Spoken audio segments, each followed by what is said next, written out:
How did Oh dang, did it start? I don't even know if I'm started up yet. Am I? Oh yeah, what's up? What's up with it, y'all?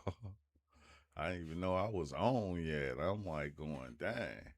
Nah, I've been digging into this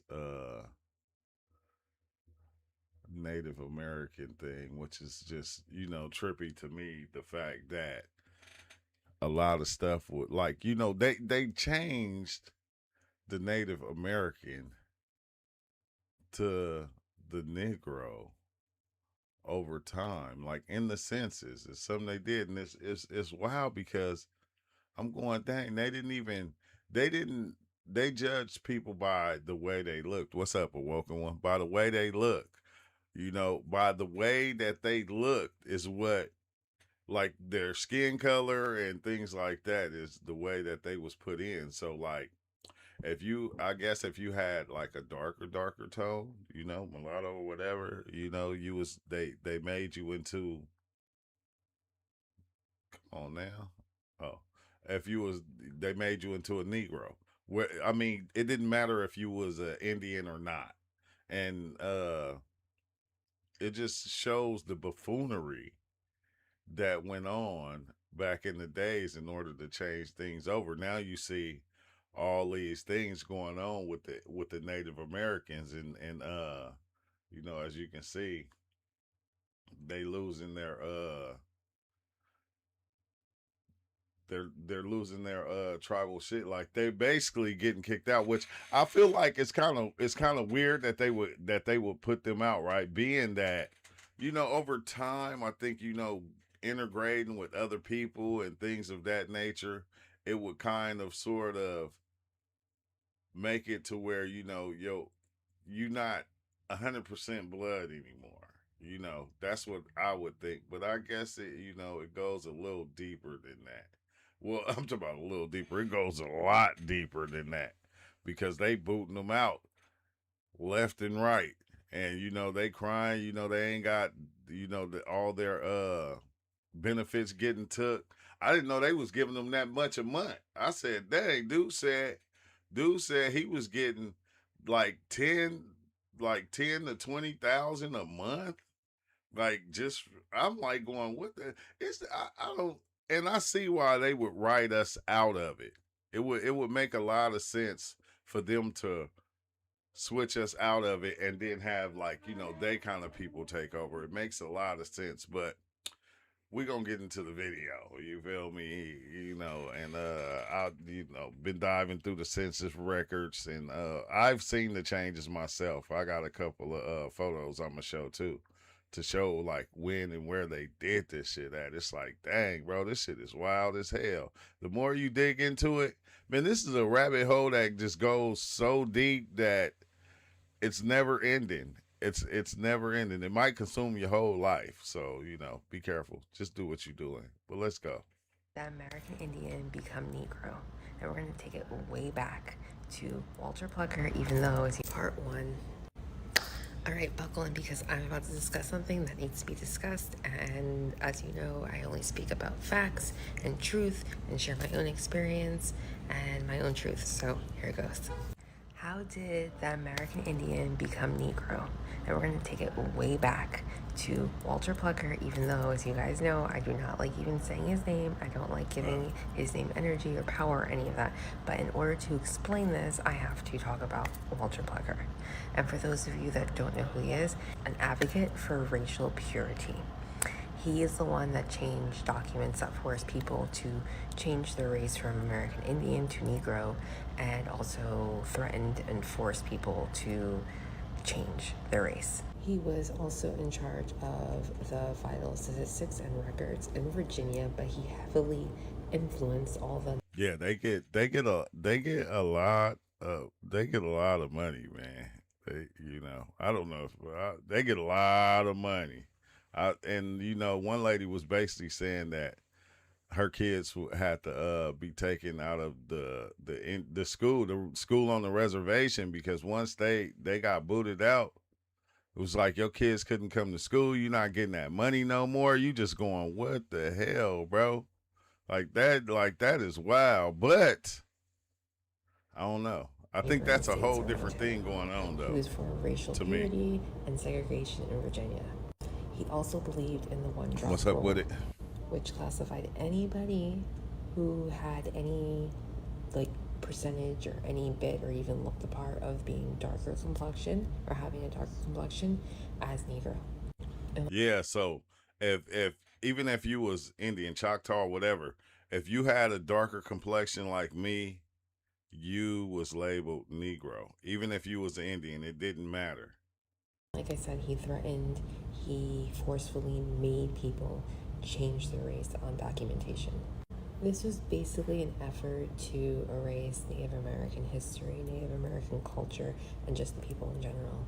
Not only was his policy horrendous by all means, but it is the root of people not knowing who they are, confusion, identity issues, lost history, lost culture, and personally, I have been affected by this man's atrocities. But don't get me wrong, this is not me saying that all people who are brown or indigenous or native or American Indian, and I don't even like using the term Indian, but we have all of this divide currently within so many different communities because people are trying to erase native and indigenous culture and stating that anybody who is brown is native or indigenous, when in fact that's not the truth. And I've made numerous videos speaking about this. What I am currently speaking about is the fact that so many native people were forced to change their race, and it was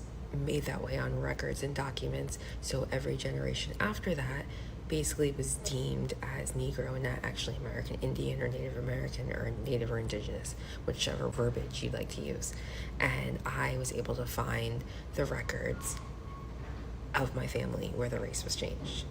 By forcing Native Americans to change their racial designation to Negro, Walter Plecker and others sought to erase Native American culture, Native American identity, while also enforcing segregation.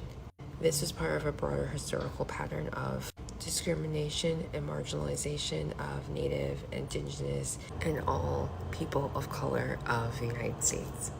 So you ask, why was this so enforced? Why was this so successful? Racial purity ideology. Walter Plecker was of brown complexion that wasn't white, basically, as a threat to harming the white population. The one drop rule, deemed to be black.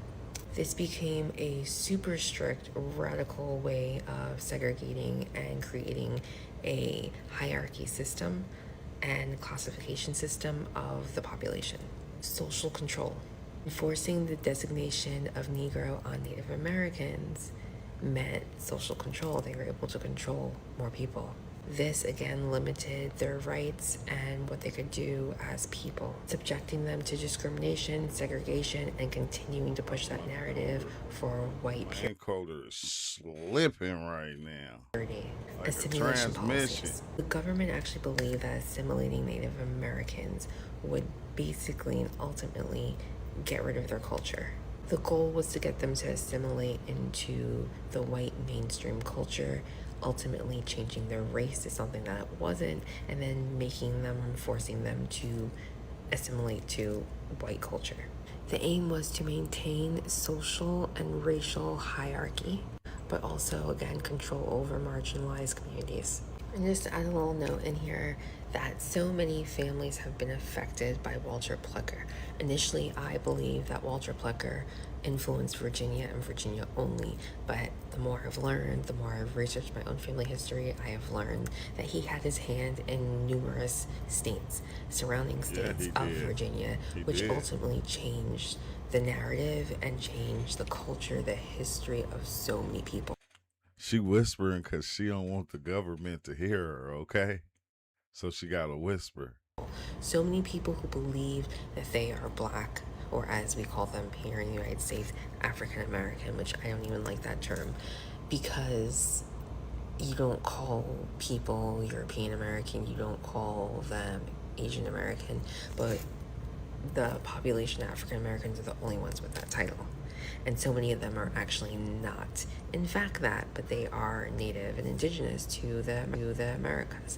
And again, don't get this twisted and say that I'm saying that black people are the original people of America, because that is not what I'm saying. Native people are the original inhabitants of North America.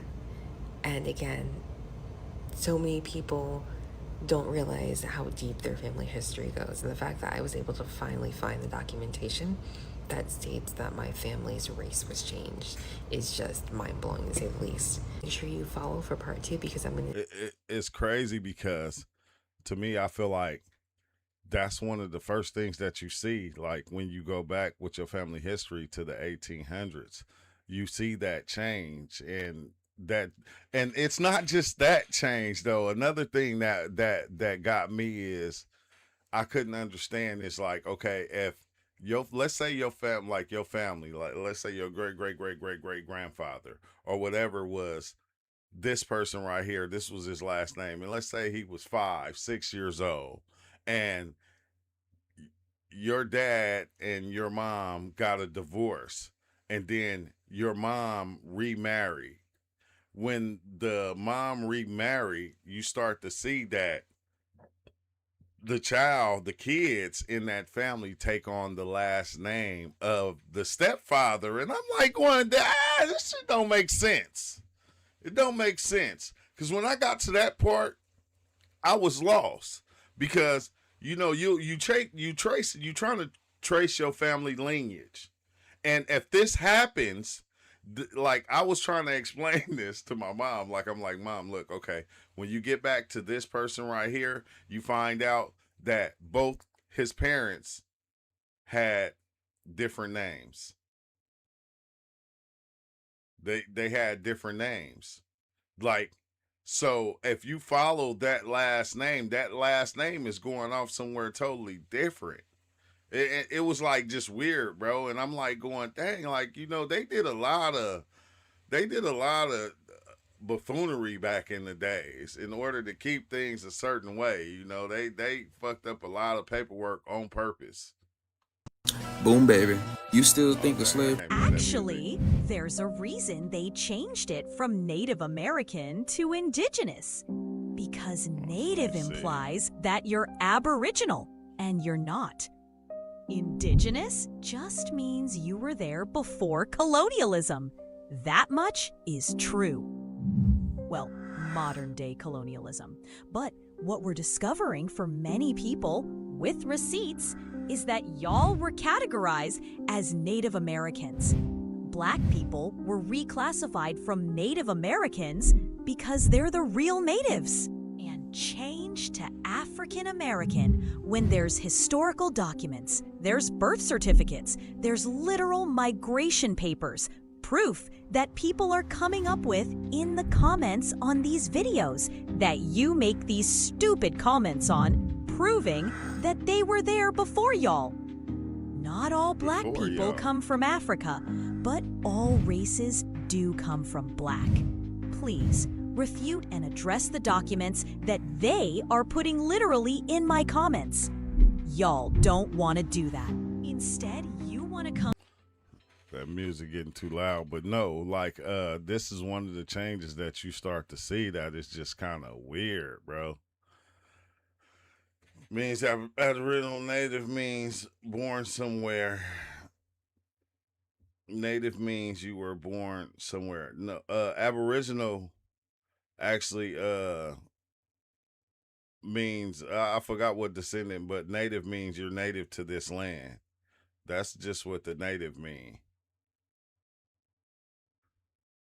Welcome back to part 2, where I'm going to dive even deeper into how people have changed from native to Negro, and how so many families' history and culture was removed by good old Walter Plecker, advocate for purity and the same guy who ran the Vital Statistics and Records Bureau in Virginia. Go back to part 1 if you missed the first part. Although Walter Plecker had his hand in changing history, changing culture, removing culture, making people assimilate to race and culture that was not their own, there are also many reasons why so many people also thought it was best. See, it's weird, bro. How they even changed it from how they changed it from native to freedmen. It's like they changed the Indians to freedmen. They knew what they were doing when they did it. They knew exactly what they were doing when they even changed them to freedmen and having them take that name, because even if they were slaves or put in the slave propaganda thing that was going on, they could be free. Okay, now you're freedmen. Since you Indian, we gonna call you freedmen to let people know you are free. Like some old To weird change their stuff like race that. and thought It's it was hella crazy. not okay, but they went along with it because it was easier. For starters, in the 1900s, being brown, similar to my complexion, are darker, and there's so many different complexions of brown, was not something that was safe, that was acceptable. The government didn't like it, the colonizers didn't like it, and for many people, No, it's wild because it wasn't everybody. I'm not saying that it was done to everybody. they feared for their lives. Ultimately, becoming a race that maybe was seen as a step above being native, which to me is just insane. It felt like it was the right thing to do. For starters, legal status. During these times, believe it or not, Negro, as they called them, Black or African Americans, had more rights than Native Americans did. They had additional legal rights and they actually had more protection than natives did. This was especially true after the Civil War because slavery had ended and they gained rights under the 14th Amendment. Social perception. Despite facing significant discrimination and racism, African Americans actually had more established presence than natives did in society. As we all know, natives were referred to as savages or even uncivilized. Yeah, it's crazy because like when you look at the records, they show that the classification, it wasn't consistent. Like in some cases, like the people that were native that had native ancestry were recorded as Negro or freedmen, like depending on the system.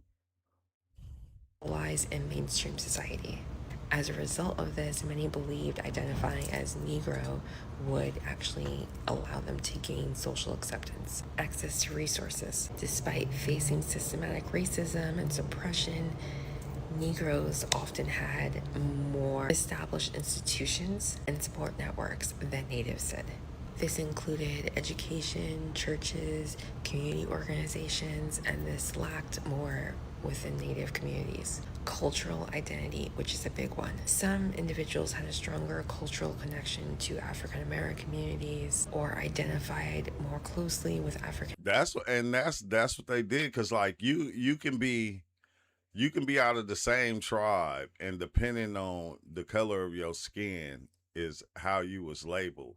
And you can be from the same town, and they'll label you, if you're darker, as a Negro, and if you was fair skin, like good fair skin, not fair skin like mixed, because if you was mixed, you was a mulatto. American beliefs more closely with African American culture and traditions. And this is only due to family history, upbringings, and personal experiences. Now, this is very important because back in the day, natives were not allowed to share their culture, speak their culture, celebrate their culture, show what their beliefs were. You couldn't dress in the regalia. You couldn't partake in ceremonies. You couldn't do so many things. Anything that was related to native culture, you weren't allowed to do because it was against the law. And it also was not acceptable in society. So many people, again, lived in fear and they slowly assimilated to more It's crazy how they classified mainstream people. culture. And the Black culture was something that they could adhere to and pass as.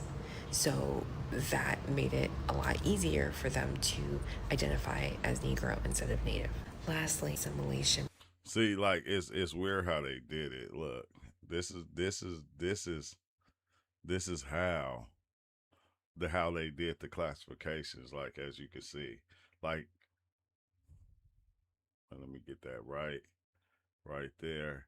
It say column 11, sex, right, male for male, F for female, indicate the notes indicated in the notes at the bottom of the schedule, NEG for Negro, MEX for Mexican, IN for Indian, CH for Chinese, JP for Japanese, FIL for Filipino, HIN for Hindu, and KOR for Korean for a person of any other race. Write the race in full. Look, Negroes, a person of mixed white and Negro blood should be returned as a Negro, no matter how small the percentage age of Negro blood. Both black and mulatto persons are to be returned as Negroes without distinction. A person of mixed Indian and Negro blood should be returned as Negro unless the Indian blood predominates and the status as an Indian is generally accepted in the community. Indians, a person of mixed white or Indian blood should be returned as Indian, except where the percentage of Indian blood is very small, or whether he is regarded as a white person by those in the community where he lives. For a person reported as Indian in column 12, report is to be made in column 19 to whether full blood or mixed blood. And in column 20, the name of the tribe is to be reported for Indians. Columns 19, 20 are thus to be used to indicate the degree of Indian blood and the tribe instead of the birthplace of the father and mother. So that is crazy. Man, the way they did things is dumb back then, bro. They was just racist as hell the way they was doing it. The US government actively, forcefully tried their best to enforce policies to eradicate Native culture. I don't mean to stop her right now, but that right there, right? I think that's where we term the idea, or we got the idea, because we even say this today. If a black person mixes with any other race and have kids, that child becomes black. Like that's basically what the census was saying. Is if they have any kind of Negro blood, that's what they are. It didn't matter how much. If they were they would be mulatto if they were fair skinned, but it would still be the same thing, a Negro. Native history and Native people. These policies were solely aimed at dismantling the identity of the Native. The pressure to assimilate combined with discrimination and widespread racism faced by Native Americans led to them to have a larger sense of belonging and seek identity and acceptance among the Black community. For many, the preference of identifying as Negro instead of what they actually were, Native, is crazy to me. But at the same time, during those times with the government and societal norms, so many things caused this to happen. This period was influenced by an interplay of so many factors: social, government, legal, economic, and cultural factors. So many times where people were actually American Indian, but later changed their race to Negro, means that every generation identified as being Negro. So a lot of people believe that they're one thing and they're actually not, which is just insane. I certainly wanted to touch upon this and really truly go deep into this topic because I feel like I get this question a lot. People are often very curious about how race was changed, and I don't see and it's wild because it ain't just you. Just think how many generations believe that. This happens all the time though. Like if you ask me, within a lot of different ways. Like generations take on a belief, or because some try or whatever happened, and then it get passed down to the children of the children of the children of the children, and this just be what they run with because it was passed down through generations of generations. It's like the generational curse, the generational lie. Maybe talking about this and Walter Plecker and how the different states just went along with it because, of course, colonizers wanted to colonize and be a colonizer and continue the narrative of eradicating native history and culture, but clearly they did not win. We will never allow that to happen. But I hope this helped. Feel free to drop a comment if you want me to talk more about this, and I'll certainly make more videos. Hey, well, it make you think about Christopher Columbus and the Pilgrims. Man, Christopher Columbus was evil as hell, bro. That dude was so evil. Like, he just came and just took advantage of a whole people. You feel me? And the things that he wrote, like, I need to go over that one day. Just the stuff that he was writing just was like, whoa, this dude is hella weird, man. They was taking girls, taking kids. They was doing all type of weird shit. They was just basically doing what they wanted with the people. As soon as they seen the people and seen how nice they is, they said, oh yeah. They thought slave. He sent slaves back. You feel me? That's what I don't, that's one of the things that I don't understand either, is if they came and they made the people slaves in in the Caribbean where Columbus landed at first or whatever, and they sent people back. I don't know. This slave trade thing is kind of just trippy to me. It's always like confusing because he sent slaves from the Caribbeans back.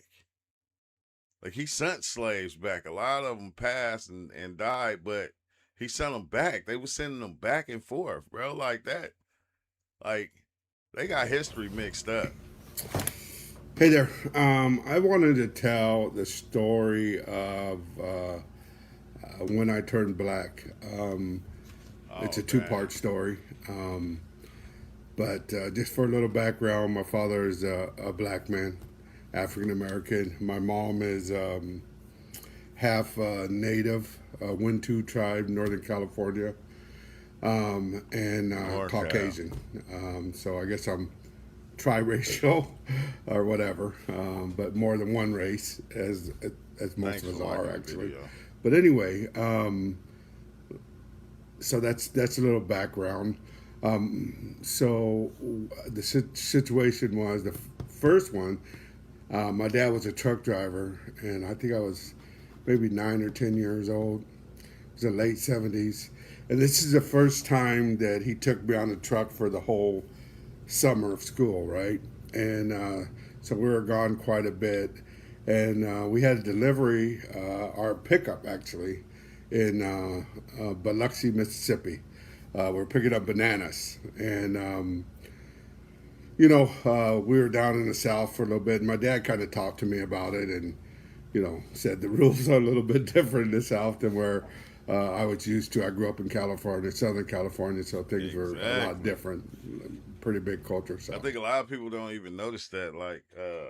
The culture's just totally different.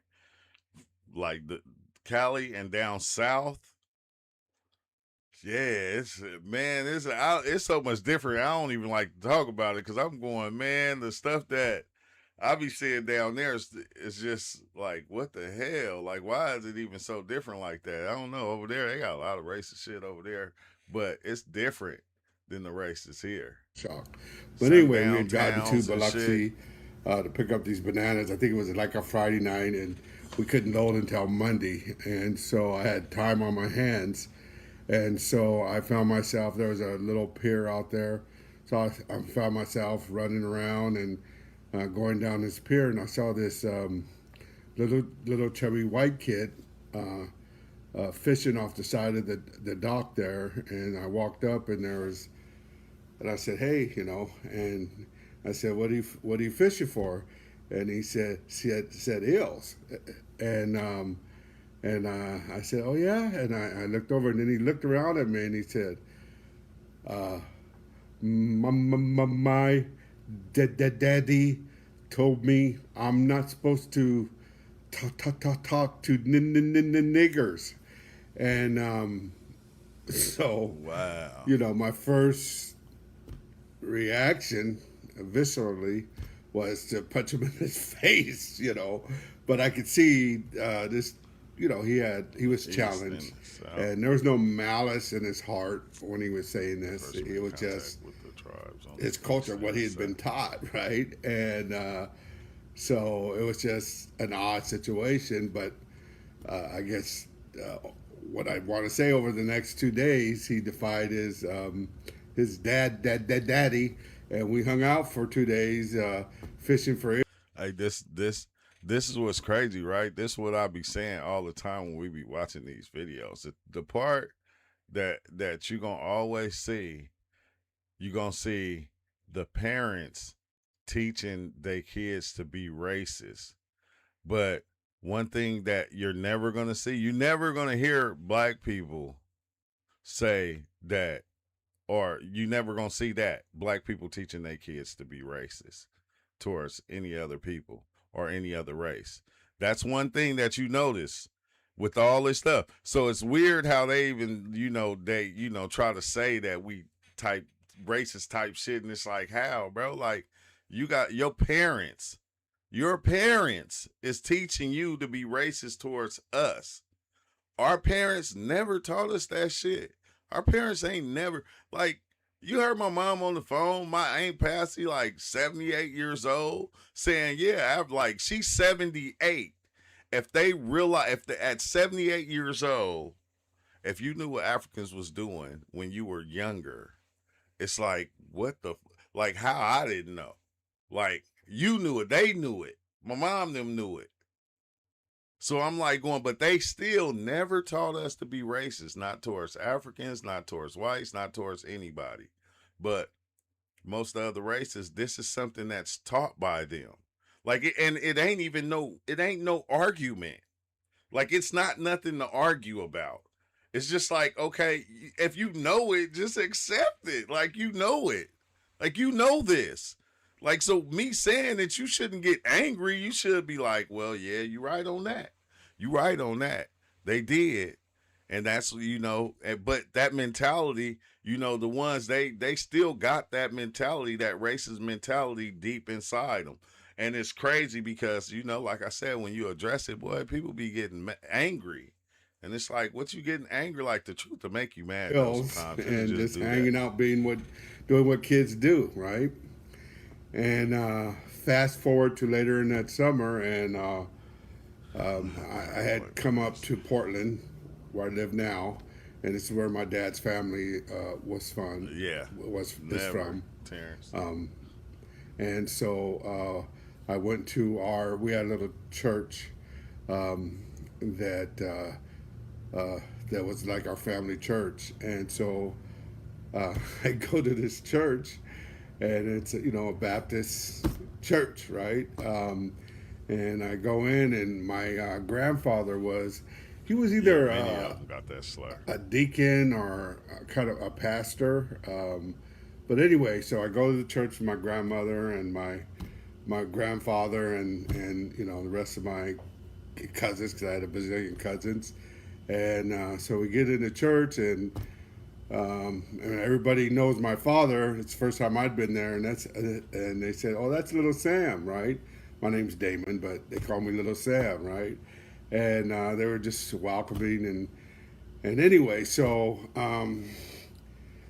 they start to play the music, right? And you got Sister Honey on the organ. You had Pastor Brown's son playing the drums. And then my Auntie Helen was in the choir singing, right? And they got the rocking and rolling, and the Holy Spirit came and just filled the room. And I looked around, I saw all these beautiful black people that accepted me for who I am, right? There was no question about it. And Oh yeah, that's what he's saying when he went down south because he's from Cali, and he seen he seen the little kid, the white kid, chubby white kid, fishing, and he asked him what was he fishing for. He said eels, and then the little kid was a stutterer, so he told him, my daddy told me not to talk to you N words.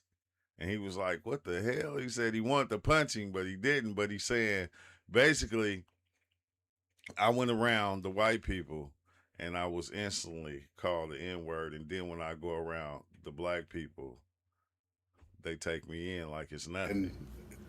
that's when I knew that's I what was we a black always man, did. you know. And That's so when I knew I was a black man. anyway, that's my Indian. story of how I turned black. Ain't that crazy? That's when I knew I was black. I felt like I was black. He probably thought he was Indian. No, you're shoemakers now. And more importantly, you're a person of color. You're no longer a Nipmuc person. And that shows through in these county. Now, yeah, I see what he's saying. He's saying, okay, this is what it was like. Like, okay, no, you're what? And no, you're colored now. You're not that. No, you're shoemakers now. And more importantly, you're a person of color. You're no longer a Nipmuc person. And that shows through in these county histories and also in the census records at the time. You find a person described in the 1860 census as an Indian. In the 1870 census, they're described as a person of color or a colored person. Same person, but the census taker, as part of the white dominant society, decides that this person is no longer Nipmuc. There was kind of an ethnic cleansing with a pen going on. And it was, if you did not have white skin, you were considered black. And a lot of times, I mean, even today, you go into the town halls and you see where people have actually written over the records, where it was put in that they were Indian, and someone went in and wrote black over it. Hey, like, because it has the I and then it has the B. And like some of them were I's, and like when you go into the census, you can see that they didn't change it. They just put the on the I to make it look like a B. And like it's clearly, you can see it clearly. You like, come on now. And you can actually see in censuses from time to time where they may have been Indian in the first 3 censuses, and then the last 6 of their life, they're considered black. Man. But you also notice something else on those censuses, that they were together here, and they're still together here. It hasn't mattered what people have decided to do. 6 on a program called This Day Tonight, where he was discussing why he threw his Olympic gold medal in the Ohio River. Okay, now what's interesting to note is what he says in his own words at this point of the video. I'm gonna play it. At the time in 1958, we couldn't eat in the restaurants in Louisville. We couldn't eat downtown. One day I saw 2 Africans go in with their robes and their turbans. They couldn't speak English. I heard the man say, "Let them in, they're not Negroes." You heard that? Now, for clarity purposes, let's play it again. He said for clarity purposes. We heard it. 2 Africans go in with their robes and their turbans. They couldn't speak English. I heard the man say, "Let them in, they're not Negroes." Okay. Now that we heard what he said loud and clear, what could be the reason why Africans will be treated differently than Negroes at that time? If we were taught that Negroes are actually the long lost descendants of Africans. Think about that. One day I saw 2 Africans go in with their robes and their turbans. They couldn't speak English. I heard the man say, "Let them in, they're not Negroes." I said, something's wrong. I can't say it's because I'm black, because they're so black and they're blue, but they went in. So I said, well, I get my Olympic gold medal, then I'll go in. I went and got my gold medal, went back in, ordered 2 cheeseburgers, and they said, sorry, we don't serve Negroes. I said, I don't eat them either. Just give me 2 cheeseburgers. And she said, you're getting smart. She called the manager, and he said something about, I don't care who he is. She said, Cassius Clay, I don't care who he is. Anyway, the motorcycle gang came in, and we had this fight, you read. But I couldn't, the idea was I couldn't eat there, so I got so angry. This would stun anybody who's not used to hearing that we have no direct relation to Africa. That is crazy, though. As far as genealogy is concerned. By the way, that also includes our direct bloodline. You know, how they like to say that a genealogy DNA test can determine our historical genetic makeup by bloodline. They're the original inhabitants of these lands. Now, if you think about the scenario that Muhammad Ali just described, you would know that the Negroes of America are totally different from any other people from another continent, even if they do share the same skin complexion. And this also exposes that racism had nothing to do with a person's skin tone in general, because it was strictly based on a person's status with this U.S. government.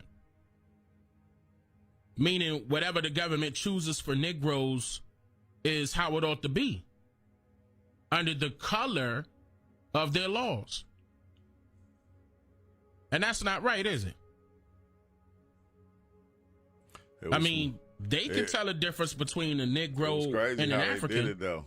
But you can't. Said Africans, blacks are the original Caucasians of Europe. What? My DNA report show ancestry from both Native American, indigenous people, and South America. Oh, dang. First of all, it was the propagation of the gospel. They knew that we were a spiritual people. So when they came in, those very first settlers, okay, they introduced, they brought with those exploiters, those explorers, they brought with them missionaries. That's what happened. That it was way before compulsory education. The very first schools were Sunday schools. And let's explain the propagation of the gospel. Sure. Let's just break down that word, propagation. Propaganda. That's right. That's a lot of what you see on the TV today. Propaganda, only back then, they physically came to you with the propaganda. And then generationally, they brainwashed our children with the propaganda. Now we know they brought guns, germs, and steel. Hey, now, that's the one thing that throws me off, because they don't have to propagate no more. Look, I'm gonna tell you, bro, they don't need propaganda no more. You are the propaganda. Each person speaking is the propaganda, like period, point blank, because everybody has already been mind controlled and took over. Everybody has already, your mind already been took over. So it don't really, that's why they don't trip off of what our minds spit out or what we say. They go on to say freedom of speech. They don't care about freedom of, go ahead, freedom of speech.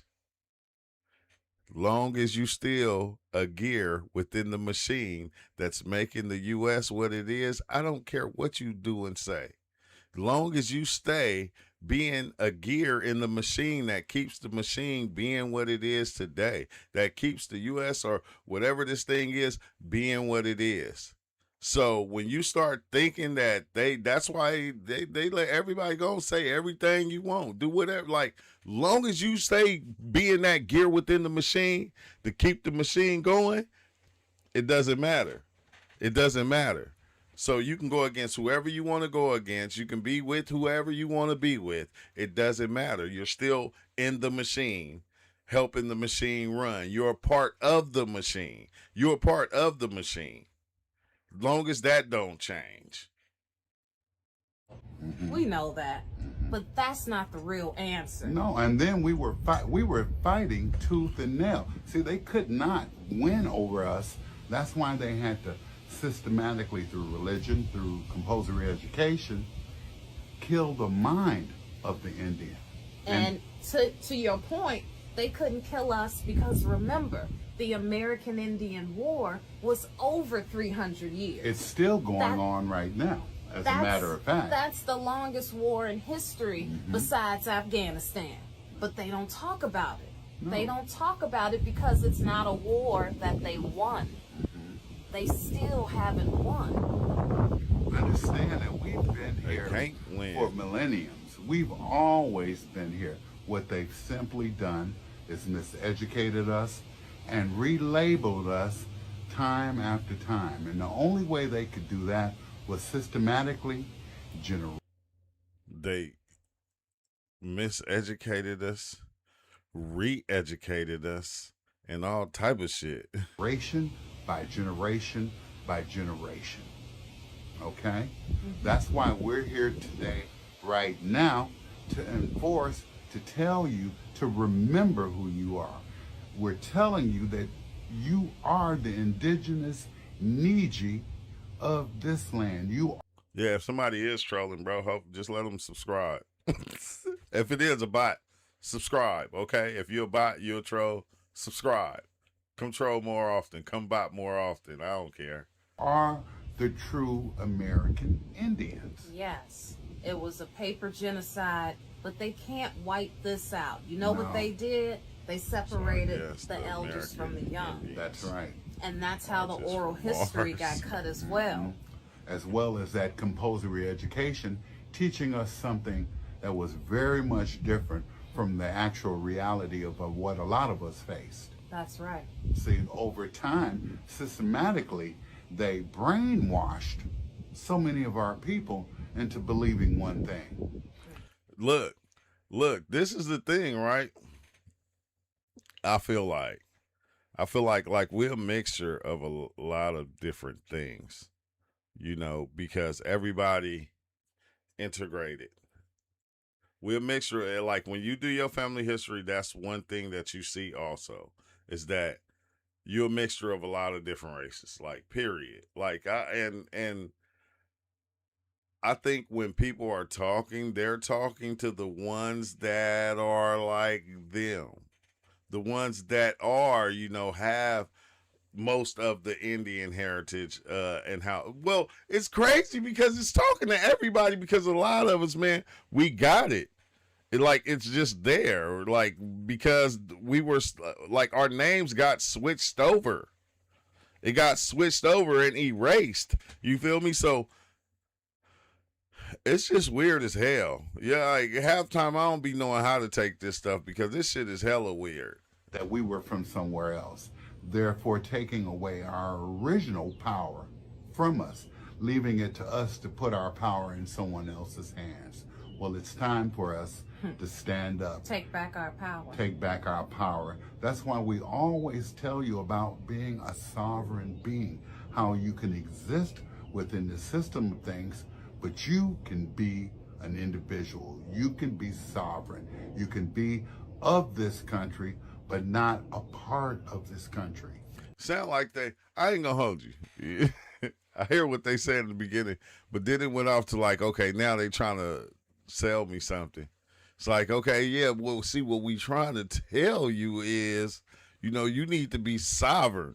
And look, the only way that you can do that is to go over to this page right here. It's my other thing. Click this link, and for $19.99, I'm gonna set you all up. Is racial purity. Plecker and his friends convinced the Virginia legislature to adopt very restrictive legislation in 1924. It's called the Racial Integrity Act. With this legislation, it was decreed that there were only 2 possible categories. Yeah. Too much music, but I understand. Instead of me saying how she the back American again? Indian Why became she keep popping the up? Negro, I'm going to course correct because the way that I said it comes off as me saying something else.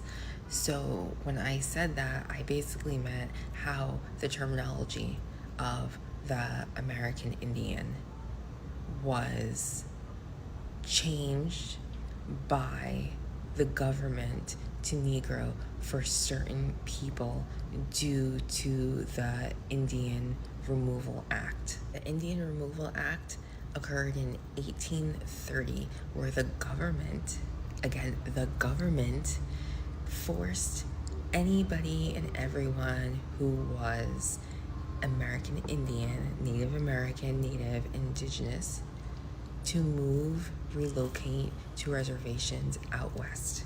And this is why. Okay, well, hold on, read this comment. He said, I don't understand how people cannot see that there's a difference between saying that you are indigenous to this land and have ancestry that bears that out versus saying you are American Indian. Yeah. Because, you know, people be wanting to protect their so-called identity. See, and a lot of us black people, we can say that we are Indian because somewhere along that line, you're going to find, like, you know, on your father or your mother's side, you're going to find not even far. You don't got to go too far. Like if I go like on my mom's side and I go my grandmother, my great-grandmother was full-blooded Indian. So it's like all of us is like that. And then if you go to the other side on the grandfather and you go all the way up, you go all the way back to Freedmen. And you see that the change was made from Indian to Freedmen in some cases. I'm not saying in all, but in some cases. And it's like, you could say that. We could say that with no argument. And what we identify as Indian country in Oklahoma and out west, because people had to forcefully leave their lands on the East Coast. And the people who remained on the East Coast typically ran away, hid, and another way to remain on your land was to change your race because American Indians were not allowed to stay on their land. Yeah, like you said, they lied. They lied about all of us having slave names. My family in Cherokee, there's a whole book on black names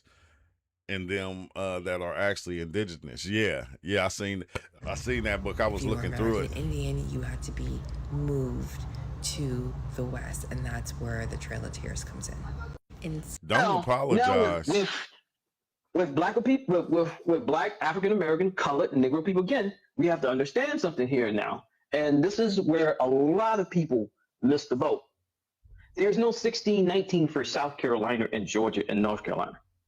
Because of the Spanish. The Spanish came into South Carolina. The Spanish was there 250 years before the British. So what happened to those villages and those Native American people? So if you take from that time frame, if your ancestors were still here and they're Native, if they converted to any religion, if it spans as Catholicism, your ancestors now in the 1700s have Spanish names. That's where a lot of it keeps coming from. Yeah, see? You know, all this yeah. Well, Chief, we're almost 15 minutes into the show. You have officially blown my mind.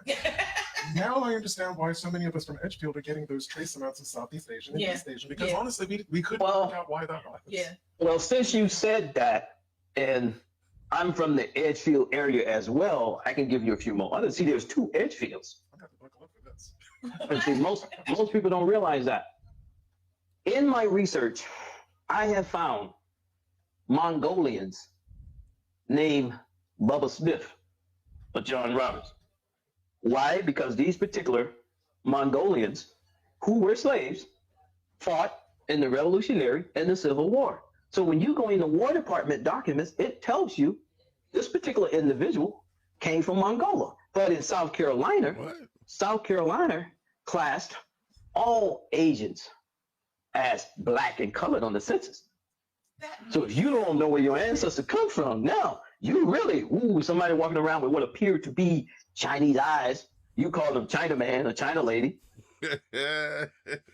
I know y'all got a couple of them in your family too that soon as he said that, I went to one of my cousins that I know everybody, we called him China Man because he got the tight eyes. Mine is Beatty. But I'm like going, we all, yeah. These people got Asian ancestry. That's why the lady made the comment that she made on the 50 Cent thing. That's Exactly. why she said that. Wow. Exactly. Now, when you go in South Carolina colonial records and go read the diaries of certain plantations families, you will find out, because most people think when I come up to the census and I try to find my people enslaved, all I find is a number. Well, that's just for tax purposes. I can honestly tell you, they didn't send people on a chopping block, on a slave auction block saying slave number 1, slave number 2, slave number 3. These people had names. Yeah. And when you look at the slave registration will tell you, because they're selling people for product now, will tell you the genetic makeup of that particular ancestor. So, Chief, there was something that I should have done at the very beginning, and that was tell them who you are. Like, who are you chief of? You know, what is the name of the tribe that you've come from? Because we didn't introduce that part. True. And a little bit about how you even got onto this journey. I'm from an ethnic group of Native Americans called Uchis, and it's also spelled Uchean.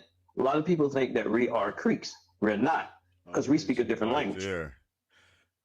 Now, the land of the Cherokee. When I was given this task, because I did not want it, my grandmother placed it in my hand. I'm an engineer. I'm a defense contractor. My degree is in electronic engineering and computer science. I have traveled over 87 foreign countries in the 53 years I've been living. I enjoy to travel. I love it. I did not want the responsibility of this. My grandmother said, no, you will do it. And your father, meaning my grandfather, because my grandparents raised me when I was 3 days old, we will be watching and guarding you from the other side. And the reason you are chosen, because you have the courage. You have the know-how. You will deal with this. I also had a great, which would be my grandmother's great-grand aunt, and Aunt Laura lived to be 114 years old. So when I was growing up, she was 100. But when I got off the school bus between the ages of 7, 8, and 9, and 10, I had to go to Aunt Laura's house. Ain't that weird though, right? When you go back to a lot of our great grandparents, like they were living to be in the hundreds. It's like, what the hell is they feeding us now?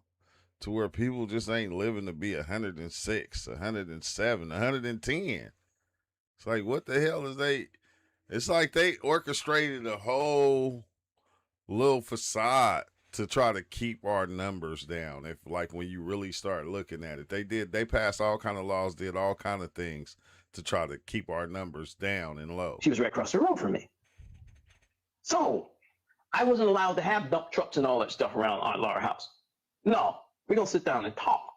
And when Aunt Laura would mentor to me or lecture to me, it was an insult to her if I wrote anything down. Oh, she said, no, you going to listen? Well, on my bad. I want to read what Keith said. He said, these are surnames. People in European barely have our surnames. If we got our names from them, the names would be the majority in Europe. European names? To me, you're going to put it in your head here, and no one's going to take it away from you. At the time, my Aunt Laura remembered, because this was in the 70s, my Aunt Laura remembered her mother telling her when Sherman came through, and Aunt Laura was a little girl around 2 or 3. So I got all that history from her, all of it. And what I did when I began, when I got older, started looking into the things that was told to me. So you got to remember now, in slavery times, they kept knowledge away. Certain people could only read and write. They created laws during Jim Crow years. You can't be an attorney, so you're not going to find out what's going on with the law. You can't be a police officer, so you're not going to find out. So a lot of the history that deals with Negro, Black, colored, and African American people comes from oral histories. Now, the key to that is that those oral histories is backed up by some facts. I hear what you're saying, JMG. They've been trying to keep us at 13%. Like that's why they show it in the percentage, because if you actually look at the numbers didn't quadruple. They didn't went up a lot. But they use it as a percent because they try to, I think that's why they bring in immigrants and do what they do to try to keep us, no matter what, at that 13% population, so we don't outgrow that. Because when you, like I said, if you look at the numbers, like we was outgrowing the white people, and they had to do something. I told you, man, they slick as worms, sperm. I started digging into the archives. That's when I realized the Indians in the area that were enslaved, they classed as Negro people. So then I took time out, and you guys can do it too. If you go to the Harvard Institute and look up the social construct Negro, it will tell you a person that is nearly 1/16th. It's a 2010 study featured in the Harvard Gazette identifies the legal origins of the one-drop rule in the 1662 Virginia law concerning the status of children born to mixed-race parents. Researchers found that this historical concept of hypocrisy continues to influence how Americans subconsciously classify biracial individuals today. According to law. So go ahead. I'm going to kind of roll back and just get really basic with my first question. So as I said, you kind of blew my mind talking about how basically everyone who wasn't European was classed as Negro. So if they had dark skin, it was depending on the color of their skin. All right, hey y'all, let's discuss indigenous peoples. So we got Tuscaloosa, the Black Warrior. So he was the chief of the Choctaw Nation. They were like in the Alabama area. Tall black warrior, hence his name. And if you're familiar with college football, you'll know Tuscaloosa is where the Alabama Crimson Tide football team is at, and they're prolific in football every year. So I think it is a lot of like black warrior energy in that area. That's why he lands a lot of the top black recruits there. All right, let's go to the Carolinas. The complexion of the Carolina Indian is black, not much different from the European. Ethiopians, their hair is black and thick and not very long, tied back behind their head like a small tail. As for the physique of these men, they are well opportune, of medium height, a little taller than we are. They have broad chest, strong arms, and the legs and other parts of the body are well composed. Excuse me. They are broad in the face and have big eyes, and they have a sharp cunning and are and swift runners, agile and swift runners. Giovanni de Verrazzano, Italian explorer, 1524. No, so we got to take from Giovanni da Verrazzano, an Italian explorer from 1524. It says the complexion of the Carolina Indians is black, not much different than that of the Ethiopians. Their hair is black and thick and not very long, tied back behind the head like a small tail. As for the physique of these men, they are well proportioned, of medium height, a little taller than we are. They are broad chest, strong arms, and the legs and other parts of the body are well composed. They are broad in the face and have big black eyes. They are sharp, cunning, and are agile and swift runners. Sound like them Alabama football players. So more areas of the South, we got the Mississippian culture. Runs the same phenotype. And this is a lot of the indigenous tribes, different phenotypes as you see. And this is how it all played out. This is the game they did. As you can see, they came in and did a lot of separation and reclass. Look, 1942, Indian, 1600, slave. 1832, Negro. 1965, black. Why go from 1965 to 1900? Like, why is that supposed to be 1865 black, 1900 Negro, then colored, Afro-American black, African-American minority? Damn, they switched that shit up so many times. Of the indigenous people that and is gave crazy, them labels. Which ended up separating people and having some people lose their identity. And it's not just with black people, it's with Latinos too. We've always been tribal and had different tribes, but within those tribes, we also understood that there was different phenotypes. It's crazy because, you know, if they did it to us, you didn't think they did it to everybody else? The hell? Like original people of the Americas, Indian, Negro. It actually looks same, classified as American Indian, Cherokee, classified as Negro, and African There American. wasn't no game of separation being played like today. How thick their hair was. Thick and long. You shake my neck. Dang. Okay, guys, so I'm going to go over some Messing up research my done by video. Dr. Louise Haiti. And here are the sources for her research. And this is called Delaware's Invisible Indians, Part 1. Jump to the other one. We're an hour and 5 minutes in. Most of the bad, surviving y'all. Native Americans along the eastern seaboard lived outside the recognized or reservation groups. More than 100 identifiable tribal groups are not recognized by the Department of the Interior. Without government recognition, tribal groups have had little success in asserting their Indian identity. Ironically, the non-reservation Indians, descendants of removed tribes along the East Coast, probably number more than 115,000. 115,000 Indians stripped of their identity on the East Coast around the 1830s during Indian removal. 115,000 is a lot. Let me continue. Indians in the East are here because their ancestors consciously renounced their native culture. That means the groups that decided to stay were able to stay because they renounced their native culture, and hence was. Dang, that's weird as hell because, like I said, I never watched Vikings, and my son had me go watch it. And like that was one of the things, like when the Vikings was like going into Europe and all that, they was trying to get them to stop believing in their gods and take the Christian God. And it's like, when you think about that, like a lot of the stuff they be making, the movies and shit, it be from a lot of history that happened. I think that's why we get so intertwined into it. Classified as colored, but let me keep on reading. During the removal period, Indians who chose to retain their tradition. Yeah, because that's weird, right? Because, like, if you remember, even in the Vikings, right? You know, like after Ragnarok, I don't even know how to say his name, after his son, Beers, whatever his name is, took over. Like after he got older and they went to that one land, they went to this land to go take over. It looked like it was like, could have been like India or some shit. I forgot, but they looked like they were Indians. And then he was talking to the one dude, and the dude was telling him, like, you know, we got the Christian religion, but we're descendants of the Vikings. And I'm like going, it's like almost like the whole culture got changed.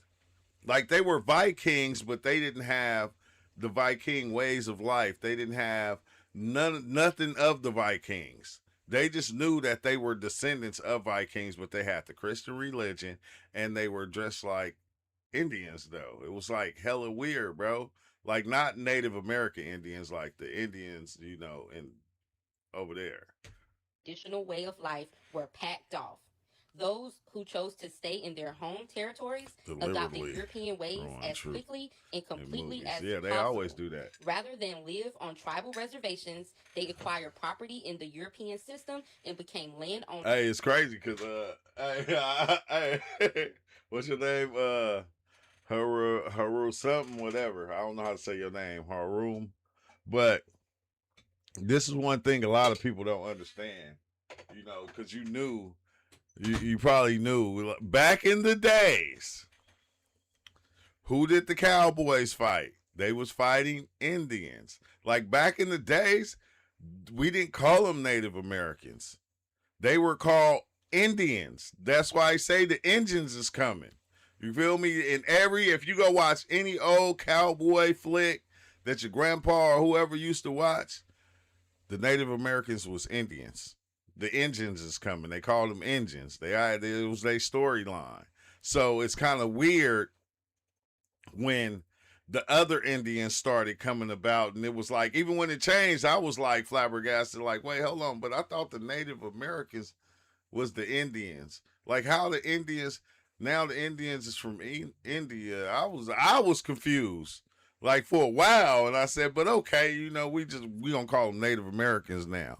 But in all the movies back in the days, they was Indians. Even in school, that's what they taught us. They said Native American, but they always had Indian in there. Landowners indistinguishable on the record from their white neighbors. Because it was not prudent to proclaim Indian identity, remnants allow themselves to be called mulatto or even Negro, but more often colored. Until 1830, free non-white communities were tolerated or ignored in most localities by the dominant European culture. Man. So this backs what we've been telling you guys. If our ancestors decided to stay on their ancestral land and not move along the Trail of Tears, then they were reclassified, most of the time to colored.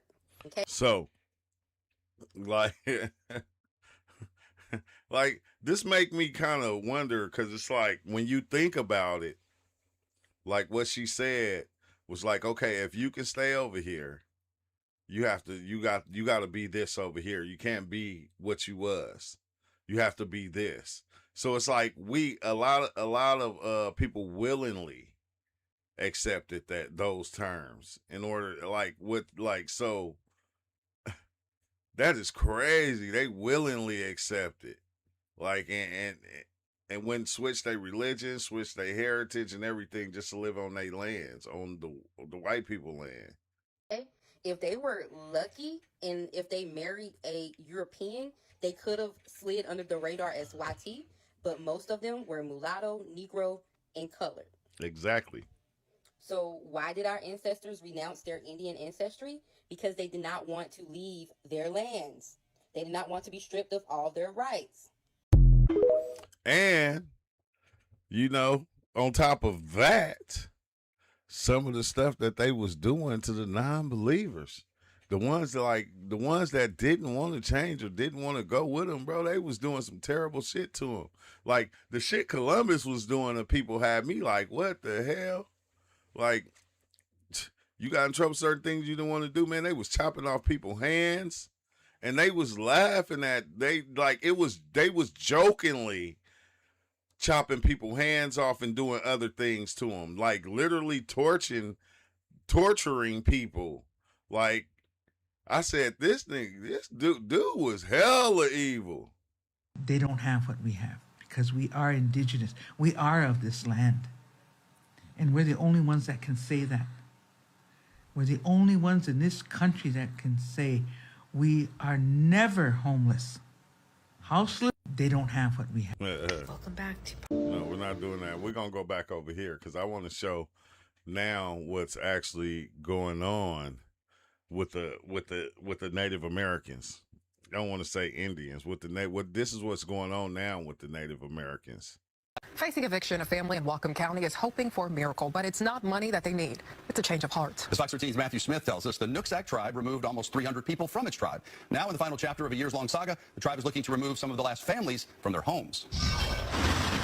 For 12 years, not knowing if we're going to be living in these homes the next day, that's been our reality. Sitting around the dining room table in Norma Aldridge's home. It's something that's bitter.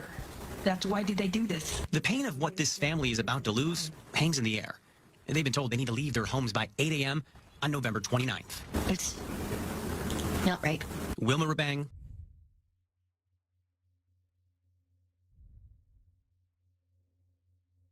Dang, by 8 a.m.? 29 is like, wait, hold on. But this is no, it's not your Norma house. and Michelle Roberts represent 3 different families on the verge of eviction. And they all 3 look different. Roberts represent 3. She look white, though. I ain't gonna hold you. She look white. She don't look like no Indian. I hate to say it. Like, she don't look Native American. Like, yeah.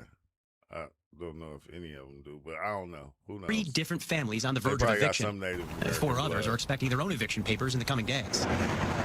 This is Indian country. It's the Nooksack tribe, to be specific. More than a decade ago, the tribe said roughly 300 of their members were not, in fact, Nooksack. They questioned whether they were indigenous at all. So despite years of payments on homes, the Nooksack Housing Authority says keys and deeds don't belong to them. Instead, that'll go to other families within the 2,000-member tribe. Wow. After declining a sit-down interview, Nooksack leadership told Fox 13 via email, It's sad that evictions are happening, but we have hundreds of families that need housing, including elders, adding the tribe has been really generous with the amount of time these individuals have had in the homes after disenrollment. During that time, Michelle has been fighting. We caught up with her delivering legal arguments to the tribal court earlier this year.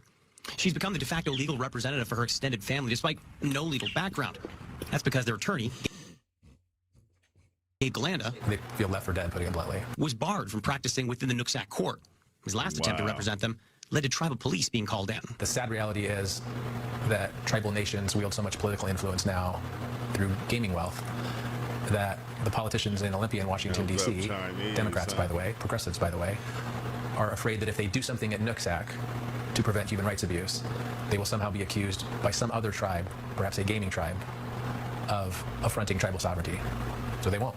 They simply look away to protect their careers. In a rare move, the United Nations has gotten involved, issuing statements and even calling on the Biden administration to step in to stop human rights abuses.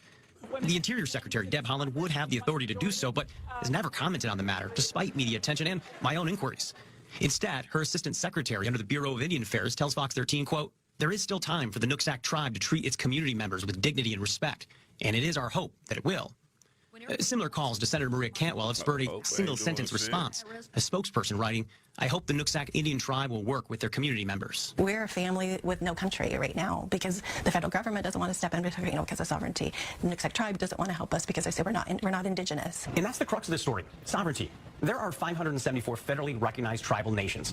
Nooksack leaders say their right to govern themselves is paramount here. And due to our nation's history with tribes, few would dare to step on sovereignty. Though, the disenrolled families say that fear has allowed tribes to essentially weaponize disenrollment because the only people they can appeal to are the very people kicking them out. But while Michelle says they belong, that's their own people kicking them out, though. Our culture is here. The Nooksack tribe says they're ready to move on. In fact, they tell us they, quote, look forward to conveying these homes to qualified Nooksack tribal citizens as soon as possible. So what happens on Friday is anyone's guess. In Whatcom County, Matthew Smith, Fox. Man, that mean all that money stuff. Like, it's crazy. That's like having a baby by a female, right? And then, you paying child support for, how many ever years? 10 years, 12 years, 15 years, and then you find out the kid ain't yours. And it's like, what do you do? Like, with them, I'm like going, I thought they would be like, okay, well, yeah, we just gonna let you stay.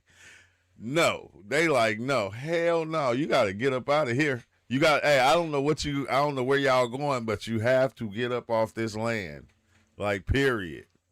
Like, you can fight it all you want, but it's your own people saying it. I saw this video this morning that was talking about how a lot of Native American tribes are losing their benefits in a sense or whatever, and they're kind of like being kicked out of their tribes, right? And what I found interesting in the video is when she said they are now having to reinvent themselves and figure out who they are. And that was all I needed to hear, because that lets me know you were never who you said you were anyway. And they can't take something away if it was yours. They're taking it away because it is not yours. You remember back in the day when Trump was like, before he was president, there's a clip of him saying how, like, when he had the casinos and he was like, those don't look like any Indians I know, and those don't even look like the Indians to themselves, or something along those lines, basically letting us know them niggas was not Indians. They were not the Indians. And they come and they say all this stuff, but it's just like, you're not the Indians. You know that you are not the indigenous Americans. You are not the indigenous Americans. You are not the Indians, or they would have called you an Indian and not a Native American. Right? So now a lot of them are losing their tribal affiliations and things of that nature. And it's just like, you don't find that suspicious? They've been feeding you guys what was ours all of this time. They've been giving you guys our benefits all of this time. And they get really pissed off when melanated Americans say this, but it's like, maybe you need to go pow, pow, pow, wow, wow to your fucking ancestors for the fucking truth. Maybe you don't know the truth, but them niggas that have passed long ago, they know the truth. So you better hit a fucking imitated fucking dance as best you can and connect to them niggas, because you was never connecting to our source. You was connecting to something, and it wasn't that. And now that shit is unfucking plugged and you're no longer fucking connected. Why? Because the jig is the fuck up. Okay, so go hit a whoa, whoa, whoa, whoa, and ask the motherfuckers what the fuck happened, so y'all can shut your bitch asses up and start telling the fucking truth. And if you don't want to tell the truth because you don't know the truth, guess what, baby? We are source energy, and we are connected and tapped the fuck in, and we know the fucking truth now. The jig is up, run the fucking land. Oh, they ran that land from up under you? It's okay. We're gonna run it from up under them. Saw this video. To all my beautiful guys and goddesses out there, I share TikTok. This video is for entertainment and educational purposes only. So Native Americans, because so much shit is going on with y'all right now, right? And I want to ask y'all, do y'all still believe that y'all? I don't believe in DNA tests as much. I don't know. I think it's like the same as them being able to change the census from Native American to black. They can do the same with the DNA test. All they got to do is look at your last name. When you see your name in, they going to go on your Facebook. when you see your name in, they going to go on your Facebook and say, oh, just throw some of this in. He's 15% this, 13%. This is what he looks like. I'm just saying, guys. I don't know. Native to this land. Do y'all still believe that y'all are indigenous to this land now? Because y'all are losing y'all tribal affiliation, right? Y'all are losing y'all reservations, right? Y'all are being deported, right? All this shit is happening to y'all right now. And we still got a few of y'all in our comments. But I really want to ask y'all this question, like real shit. With all this... Hey, with that being said, I think they slick as hell, bro, because when you think about it, right? When we trace our ancestors, right, as black people, and like a lot of us, when we get to a certain part, we can't go no further than that. We can't, like let's say even if we got African heritage within us, we can't trace that back to what place in Africa we even came from. That's the part that I don't think people understand, is when you get to a certain area, in the sense that you can't go no further. You hit a wall. And they didn't say, oh, well, these people right here came from this part of Africa. I didn't see that. Somebody else seen that? Tell me, because I didn't see that. You couldn't even find if your ancestors were even African, what part of Africa they even came from. Like, you can't do it. So, with that being said, I don't know what I was going with that, but I'm just like going, you can't. That shit is trippy, bro. Shit happening. Do y'all really believe that y'all are still indigenous to this land? Why aren't y'all pissed off at y'all ancestors? Why ain't nobody doing whatever it is that y'all do to talk to y'all ancestors and question their ass on why they told this lie for so fucking long? Why they went along with this shit? Why ain't nobody put y'all up on game so y'all didn't look stupid in the future? It's the money. Look, bro, I'm going to tell you, right? This the one thing that you start getting as you get older. Pattern recognition. You start to recognize the patterns of the way that things go. And it's it's no different than back then than what it is today and how they're trying to do it. If you watch the patterns, they use the same pattern. They might switch the name and shit like that, but they use the same pattern and trying to reclassify shit. Like, seriously. Y'all are losing y'all tribal affiliation. Y'all are losing y'all reservations. All this shit is coming out and showing y'all proof that y'all are were never, let me fix that. Y'all were never native to this land, indigenous to this land. That y'all whole entire existence is a fucking lie. Is anybody questioning their ancestors? Is anybody doing anything to figure out where the fuck y'all originally came from or something? And tell y'all people to stay the fuck out of our comments, because y'all are starting to look dumb as fuck now. At this point, y'all look crazy. Just like the white folks and they bullshit that they keep trying to spear on to us too. Y'all can no longer hide behind these false ass narratives. But I think y'all need to start figuring out where the fuck y'all come from. Cause we already know who the fuck we are. Ashe. They probably, I don't Here's know a story where about the tribal hell membership. they come from. As tribal leaders, we take seriously our responsibility for guaranteeing fairness. After thorough investigations and hearings, it was determined that certain individuals were not legitimate members of the tribe. Our citizenship decisions were upheld by the California and the U.S. Gone. The tribe as a whole shares in the profit, meaning each and every adult member of the tribe receives a monthly check worth thousands of dollars. We used to get 40. Man, heck no. See, I'm gonna tell you, right? And I hate to say this. I hate to make this a thing, but it is. They ain't giving niggas no $20,000 a month. This is what they not doing. It's a lot of people that even come from it's immigrants that come over and get like $5,000-$10,000 a month, like from the government. They will never do this shit for us.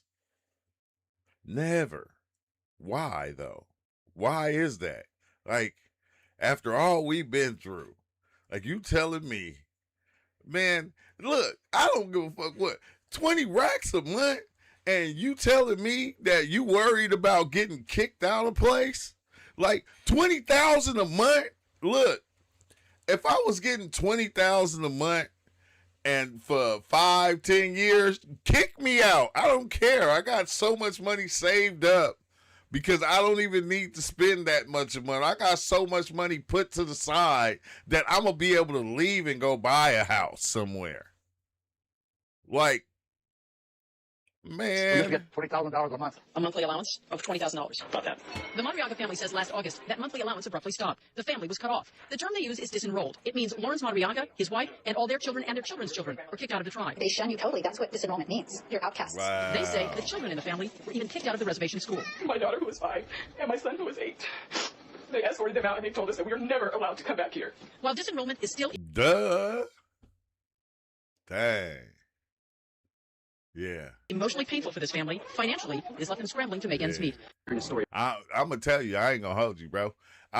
The reason you don't see me feeling no sorry, or I don't feel sorry, is because we went through shit like this. This is what I don't understand. Why everything that we went through as a people, why would other people go through it? Why they be crying?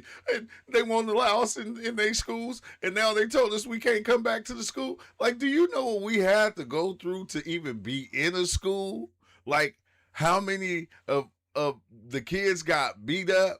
You feel me? Called out their names, disrespected, to where the kids didn't even want to go back to school, but the parents made them go to all white school. Like, now y'all get to feel how we feel. And it's crazy because something like that, if it tore you apart and it's tearing you apart and you're crying about it right now, just think how we felt when we went through it.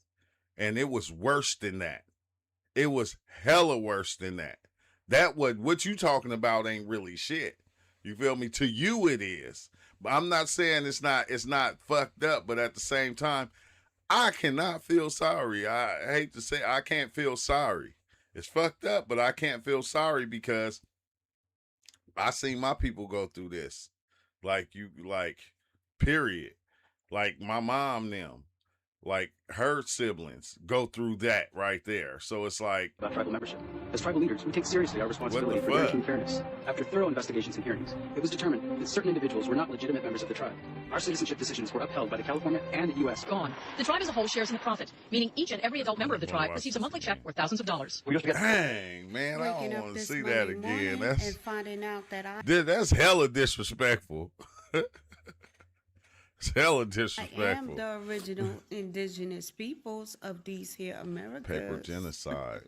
A lot of people are mad. It's a great resource to Good morning, my beloveds. Happy Monday paper morning. genocide. Listen, I know I come on here and I joke a lot. Right? I'm going to check that out now. But I just came to tell y'all on this Monday morning that shit is about to hit the fan. Culturally, shit is about to hit the fan, okay?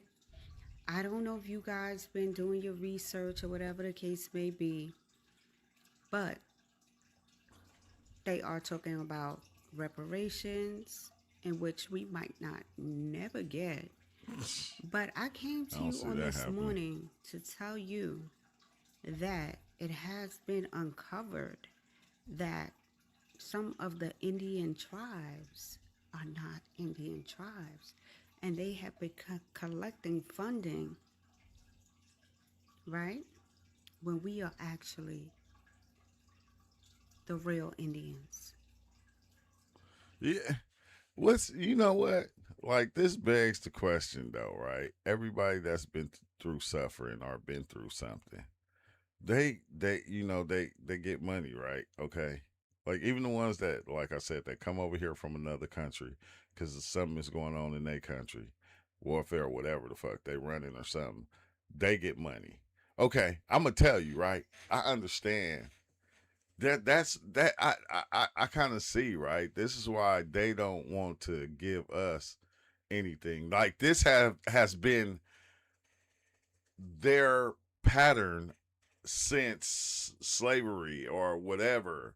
They never wanted us to ever grow and become bigger. It's like they seen us and they knew that spirit that was in us was so powerful and so strong that it could take over anything. It can become anything. So when they took us over, once they got us down, bro, they didn't want us to ever be big. They didn't want us to ever be great. And we still shined, but they let a few of us shine. They said, nah, we ain't gonna let all of them shine, because we let all of them shine, they gonna we will run shit. If we begin to shine, they know. Because they like, this the shit these motherfuckers be trying to say, well, if you just give black people money, all they gonna do is go and buy gold chains, and they gonna go buy liquor, and they gonna go buy weed. Well, give it to us and see. If that's the case, all right? If you think that's the case, give it to us, because y'all always talking about pocket watching. Y'all be pocket watching constantly with us. Y'all be pocket watching everything we do. We can have nothing, and you'll still be pocket watching us on what we got, what we doing. I heard a dude say that the other day. He said rap music ain't even the same no more. He said now it's not about the music. It's about the lifestyle of the person, the way they dress, what kind of car they drive, how much money they got. And if you notice, that's something that's been going on for a long ass time. This is why Hitler dressed and shaved the way he did. A lot of leaders, a lot of musicians, why they dress the way that they do. Bootsy Collins, them, how they started dressing the way they do with the Funkadelic and all that, because that was their aura that they were presenting to everything in order to make it look good. Like Hitler even said it. He said, I have to have a look, I have to have a sign, I have to have a symbol, I have to have all these things in order for me to grow, in order for me to run shit and to be big, bro. It's like kind of weird how it works, how just reality works. Can you? Our minds is fucking gone. I'm gonna post a few posts. Some of them are gonna be non-serious, but the message is still the same. It was uncovered that a lot of the Indian tribes have lost their funding. They have been kicked off some of their land and everything. They're calling them pretendians, like pretend Indians, right? They're doing that so they can keep that money. Now, it's a big uproar. It's a lot of stuff going on politically. They can't stop wondering what we doing. Don't sleep on anything. Do your research. Follow the news. Because right now, for me, it's not even about any reparations or anything monetarily, because I don't think they could ever pay us enough for what we've been through as a people. Man. I also want to tell you, right? Listen to this sister. I saw this video this morning that was talking about how a lot of Native American tribes did that just switch up? Oh, I'm like, did that just switch up to the old video? I'm tripping. I thought I did something. I also want to tell you, right? Listen to this sister. I saw this video this morning that was talking about how a lot of Native American tribes are losing their benefits, in a sense, or whatever. And where are those benefits going? They're kind of like being kicked out of their tribes, right? And what I found interesting in the video is when she said they are now having to reinvent themselves and figure out who they are. And that was all I needed to hear, because that lets me know you were never who you said you were anyway. And they can't take something away if it was yours. They're taking it away because it is not yours. You remember back in the day when Trump was like, before he was president, there's a clip of him saying how, like, you know, when he had the casinos and he was like, those don't look like any Indians I know, and those don't even look like the Indians to themselves, or something along those lines, basically letting us know them niggas was not Indians. They were not the Indians. And they come and they say all this stuff, but it's just like, you know you're not the Indians. You know that you are not the indigenous Americans. You are not the indigenous Americans. You are not the Indians, or they would have called you an Indian and not a Native American. Right? So now a lot of them are losing their tribal affiliations and things of that nature. And it's just like, you don't find that suspicious? They've been feeding you guys what was ours all of this time. They've been giving you guys our benefits all of this time. And they get really pissed off when melanated Americans say this, but it's like, maybe you need to go wow to your fucking ancestors for the fucking truth. Maybe you don't know the truth, but them niggas that have passed long ago, they know the truth. So you better hit a fucking imitated fucking dance as best you can and connect to them niggas, because you was never connecting to our source. You was connecting to something, and it wasn't that. And now that shit is unfucking plugged and you're no longer fucking connected. Why? Because the jig is the fuck up. Okay, so go hit a woo and ask the motherfuckers what the fuck. But it's crazy because, like, as you see, it wasn't formalized. It was formalized by the U.S. government, but tied to the Bureau of Indian Affairs from the 1800s to the 1900s, and like that, and it decided who qualifies for Native America. To be Native American. And it's crazy how they even did it, like a quarter blood, half blood, full blood. Like, that shit is kind of weird, bro. Just how they even decided it. They was hella racist back then. Shut your bitch asses up and start telling the fucking truth. And if you don't want to tell the truth because you don't know the truth, guess what, baby? We are source energy and we are connected and tapped the fuck in, and we know the fucking truth now. The jig is up. Run the fucking land. Oh, they ran that land from up under you? It's okay. It's called the blood quantum. It's a system used to define how much Native American ancestry a person has expressed as a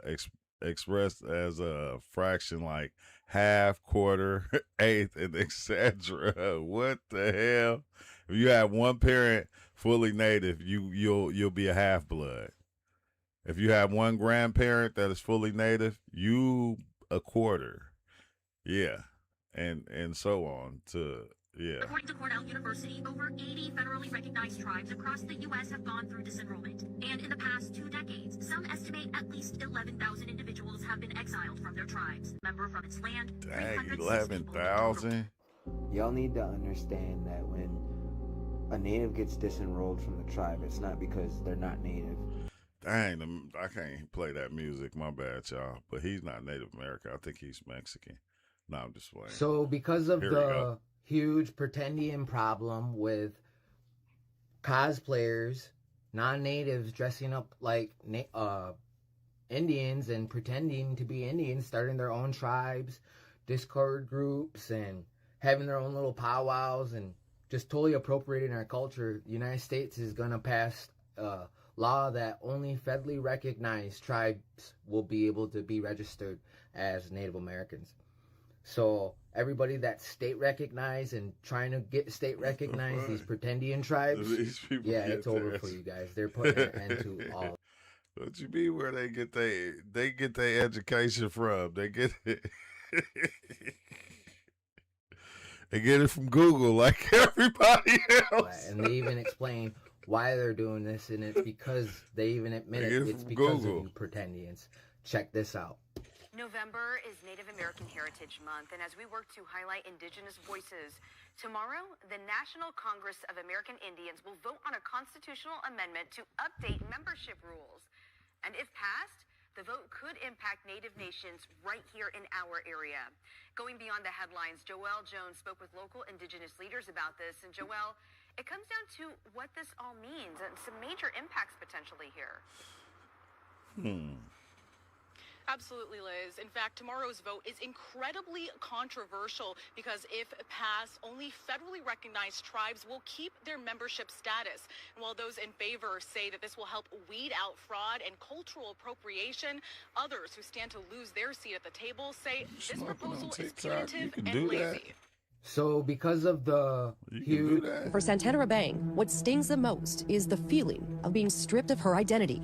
It's a direct attack on who I am. Technically, on paper, I'm not Native. Santana Rabang and her grandfather, Robert Rabang, were also disenrolled. Santana now lives in Lumi, the tribe where her mother is from. But she's not a member of Lumi either because she doesn't meet blood quantum requirements there. Blood quantum was imposed by the U.S. government in the early 1900s as a means to define and limit citizenship within Indian tribes. It's still being used today to measure the amount of tribal blood in a person's ancestry. Blood quantum isn't how we identify as Indigenous. It's my connection to the land and the knowledge that I carry. It's not the amount of blood that I have in me. It's the fact that it's there and lives through me is all that matters to me. But I'm not enrolled anywhere. This neighborhood is where Santana grew up learning Nooksack traditions. Hello, my grandchildren. And since Robert is no longer considered Nooksack, he's also facing eviction. He's fighting to stay to preserve his mother's legacy, the woman who was known for weaving baskets out of cedar. It's been really stressful. Wow. It just hurts. All these people were our friends when we first came up here. Now they're all turning their backs like you. Which, you know, it's really difficult. I don't want to... Dang, that is crazy. Yeah. Like, yeah, everybody be cool with you. Soon as you get kicked out the group, they like, hey, I can see you walking up and everybody start going away and going their own separate way. You like, hey, man, where y'all going? I was coming to chill with y'all. Like, nah, bro. Nah. My mom's fight. I'm fighting for her. That's crazy. It could get really ugly because I'm not leaving here. I think there is a deeper concern and heartache, really, because now they might be losing their homes. They are perceiving the fact that because they are not able to enroll in Nooksack, that they have nothing, and that's not the case. They have options to housing, just like all people have options to housing. They just do not have options to housing with Nooksack. Rosemary says housing is hard to come by, and that's why they're pushing hard to make the Rabangs leave. She says about 60 people who are Nooksack await housing. Wow. Some are in this house that's now a homeless shelter. We're not saying that they don't belong anywhere else. We encourage them to find their lineage to where they do belong. For Robert, that means he'll like... Dang, that is crazy. She said, I'm not saying that they don't belong. You feel me? They need to find out where they belong. But they need to get up out of here, though. That's what they got to do. I don't know where you going, but you got to get up out of here. Go find your lineage, because it's not here. It's not. Wait, hold on. But y'all, all these years, man. Hey, no. Like, man. Like, think about it, though. Like, you got housing. You getting like $10,000, $15,000 a month. Yeah, I wouldn't want to leave that either. I ain't going to hold you. What are you talking about? No, I'm not leaving. Like, you mean no more checks? No more checks? Like, you didn't save neither? Like, not even that, you know?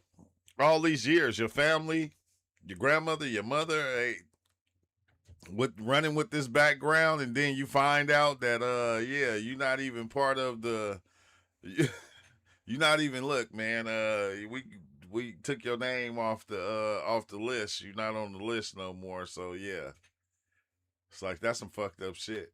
It is what it is, though. We already seen that one. What would you do if your own tribe erased you, voted you out of your bloodline, your home, your history? Follow Reservation Redacted, because this isn't about sovereignty anymore. It's about survival. Across Indian country, a quiet war is breaking families apart. Tribal disenrollment. It's when a tribal council removes members from official roles. It's weird, right? Because it make you think of you know, when they did like switch the name over from Native American or Indian to Negro, it's like the same thing, bro, happening all over again. It's like now they switching the ones out. I don't know, they switching back. Cutting them off from healthcare, housing, voting rights, even the right to be buried on their own land. Damn, why it sound like they black though? Huh? It sound like they talk about black people. Hey, this is the shit they did to us. I think that's why I can't get I can't have no feelings for it, because it's like, you know, people want you to feel for their struggle, but they don't feel for yours. It's like, you know, you don't acknowledge mine. You didn't acknowledge ours. Really, to tell the truth, you kind of sort of did, but yeah, in some way you didn't. When we was telling you we was going through it, yeah, you know, Why does it happen? In some nations, it's about casino revenue. Fewer members mean bigger payouts. In others, it's politics, silencing entire families before the next election. It's happening in California, Oklahoma, Washington, and beyond. Native families who can trace their lineage back centuries suddenly told, you're not Native anymore. One day you're a recognized citizen. The next, your ID card is void. Your name deleted from your nation's records. Critics call it corruption, hiding behind sovereignty. You're not Native anymore. Supporters call it self-determination. But to those who've lost their identity, it feels like cultural genocide, done by their own. If a government can erase you with one vote, what's left of your sovereignty? Man, they've been doing that shit. That shit ain't. I saw this video this morning that was talking about how a lot of Native Americans. What, everybody keep remaking this video? That's all I needed to hear. How many times y'all gonna? Hey there, everybody. So Donald Trump's been president now for a little over 72 hours. He's issued well over 100 executive orders. One of the biggest ones that have come out of that stack is an executive order to end birthright citizenship. Now, birthright citizenship, as we all know, is granted in the Constitution under the 14th Amendment that was passed in 1868. Prior to that, Congress had passed the Civil Rights Act of 1866, which also granted birthright citizenship with the restriction that as long as they didn't fall under the jurisdiction of a foreign power. So why are we even talking about this? Well, as everyone knows, or may not know, a federal judge blocked Donald Trump's birthright citizenship executive order and has put it on a temporary hold, saying that it is blatantly unconstitutional, amongst a myriad of other reasons. Also during this time, 22 states so far, probably primarily blue states, have all filed suit against the Trump administration in regards to his executive order to end birthright citizenship.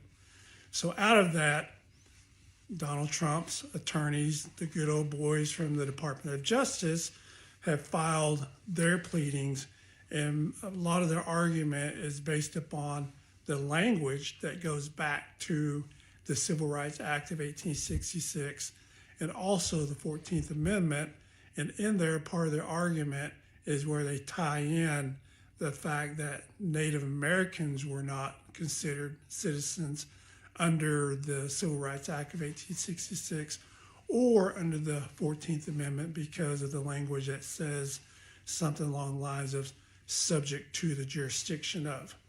Now, but they weren't, like the Native Americans weren't considered that. They were their own thing on the land. That's like, I never could understand, like even when, like if you get locked up, like even in prison, Native Americans got their whole own little thing to where it's fenced off from everybody else. Like they got like little teepees and like little places where they do their place of worship or whatever in there, but it was like kind of trippy. They own thing. Like that's why they gotta have the dual citizenship. You go forward a few more years to 1884, like, and there was a case styled Elk v. Wilkins, in which a Native American man by the name of John Elk was denied the right to vote. He filed suit claiming that he was a citizen based upon the 14th Amendment. That case goes to the Supreme Court, And the Supreme Court in 1884 rules that Native Americans do not have birthright citizenship under the 14th Amendment because they were not subject to the jurisdiction of the United States at the time the 14th Amendment was passed. Which, if you think about it, that's why they passed the Indian Citizen Act of 1924 that granted Native Americans citizenship in the United States in our own land, right? Now, what makes all this so difficult to explain in a clear, concise explanation is because when it comes to Indians and the Indian policy and the treatment of Native Americans in this country, there has never been a bright line rule or law when it comes to Indian law cases. It's always based upon the whim of Congress. It's always based upon the whim of the justices that are in the Supreme Court at the time, because more often than not, instead of them coming up with bright line rules like they do in every other areas of law, when it comes to Indian law cases, it's based upon the outcome or the decision that they want to have. Hey, what did you say? Dang, what the hell? 1.1111 billion to support nearly 600 tribes? Golly, what the? Dang, that is crazy. Versus the decision or outcome that they should make based upon what is actually right and what has been decided previously. An example I can give you is the Bracker balancing test or the Montana rule. All those are there for the mere purpose of making it harder for Native American tribes to enforce and have their treaty rights enforced, to actually win cases. They're there to limit us. And I said this in another TikTok that I made, but when I was in law school, I hated federal Indian law. I hated it because everything that you learn about federal Indian law, you learn that is there to limit and restrict Indians and Indian tribes. It's not there to help us. It's not there for the good of Indian people. Even some of the so-called cases and statutes that are supposedly favorable to Native Americans, they're basically there to restrict us. In the Self-Determination Act, one would think that that's a good law. How come everybody, look, man, this could be crazy, right? Why did some form of oppression just happen to everybody? Okay, who's the culprit? Maybe we should all get together. It's always one culprit, huh? White people, huh? White people did this in order for this. What the fuck, man? That shit don't make sense. I'm going to the next video. What I know and what I've heard and just what I've seen is that the GOV is trying to say that birthright citizenships of Native Americans isn't a real thing. That we were not here, and so it's not all right just to be a citizen of America because, now I'm here. Y'all got dual citizenship, though. I can sit back and see that this isn't good for anybody. We're not getting deported. We can't. What you mean you ain't getting Our deported? cousins might. Yeah. All that stuff y'all but back to Mexico, back where they came from. People that are getting deported are only going back to where they lived. So the Apache Reservation in San Carlos, Arizona, I'm getting messages straight directly to me that ICE is not only raiding the Navajo Nation, but the Apache So what that other Nation guy was talking about, in that San clown. Carlos, Arizona. Yeah. And the reason that they're not putting anything out is because evidently ICE, the feds, whoever you want to say, are monitoring TikTok. And that they're using that to target people. Hell no. What the fuck, man?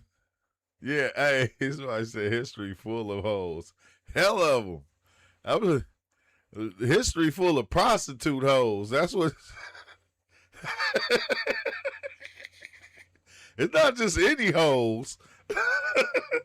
These prostitute hoes. That's what history is full of, and it's just dirty.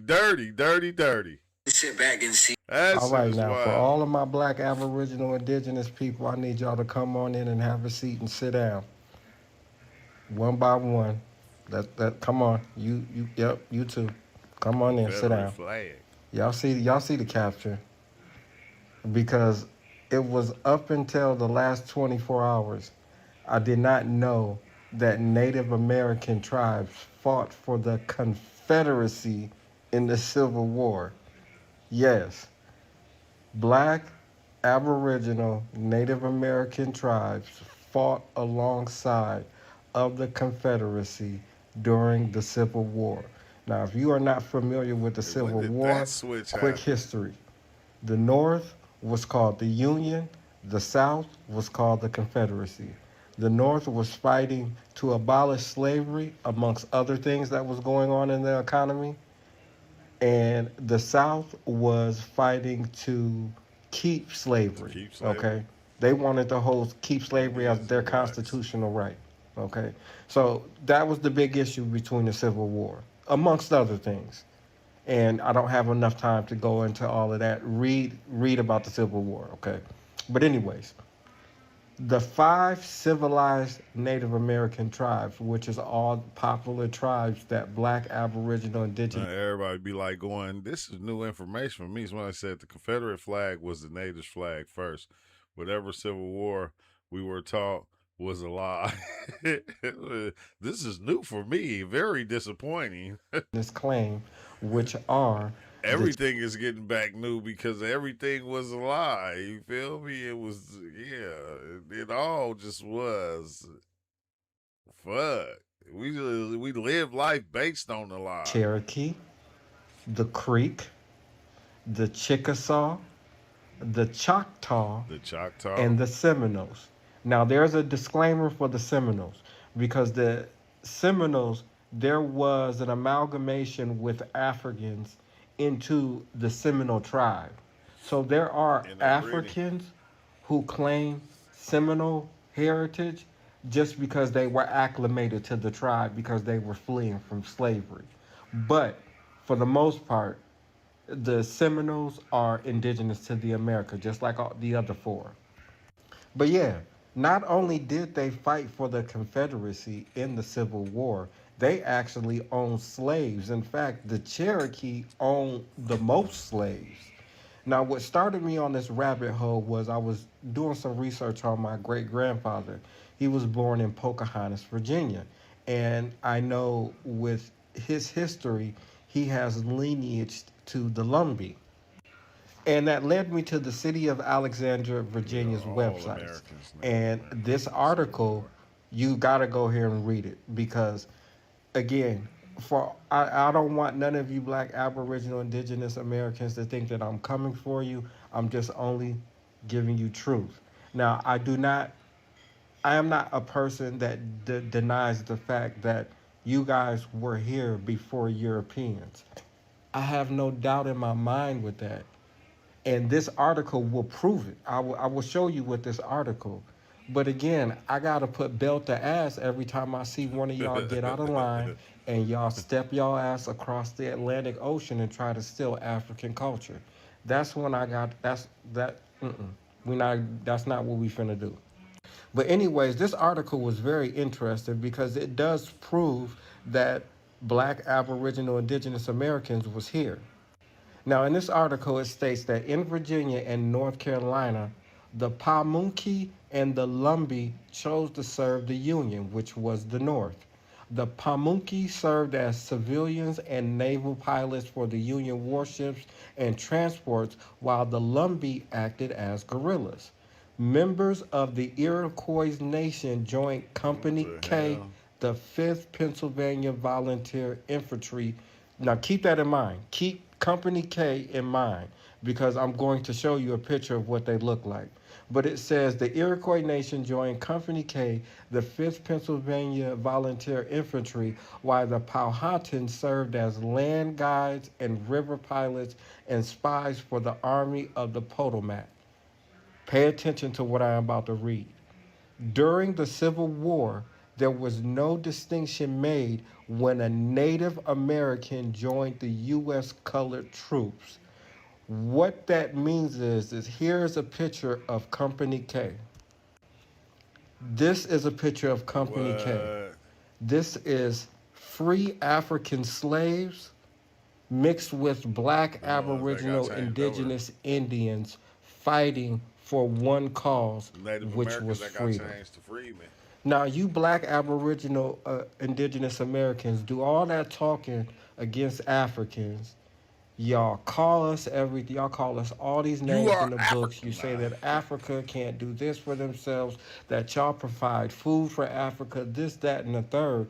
When less than 150 years ago, they were fighting side by side with each other for freedom.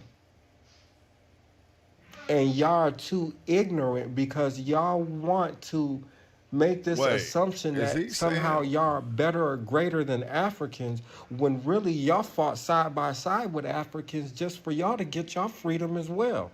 Y'all must have forgot or bumped y'all heads or something. But back to these tribes that owned slaves and fought for the Confederacy. Here we have the Choctaw Confederates. And it says, clear as day, that's why the best stories on TV is like when it's some kind of conflict, because history and everything was based on war. Like even when you read biblical texts, the war, people warring with each other back and forth. Like it's just that's what people do. It's like kind of weird though. Because you would think, like, at this time right now, like 2026, you'll think people, like we as a people, the whole world, not just the United States, the whole world would want to be living comfortably to where we don't have to worry about offing each other or, our countries going to war. You would think that life would just be comfortable right now to where everybody will in their mind know for a fact, I just want everybody to do better. I want everybody to do good. This is what you would think. But that's why I always say, bro, we Neanderthals with computers, okay? We Neanderthals with computers. Because when it comes to us getting along with each other or, because I don't understand why ain't shit working.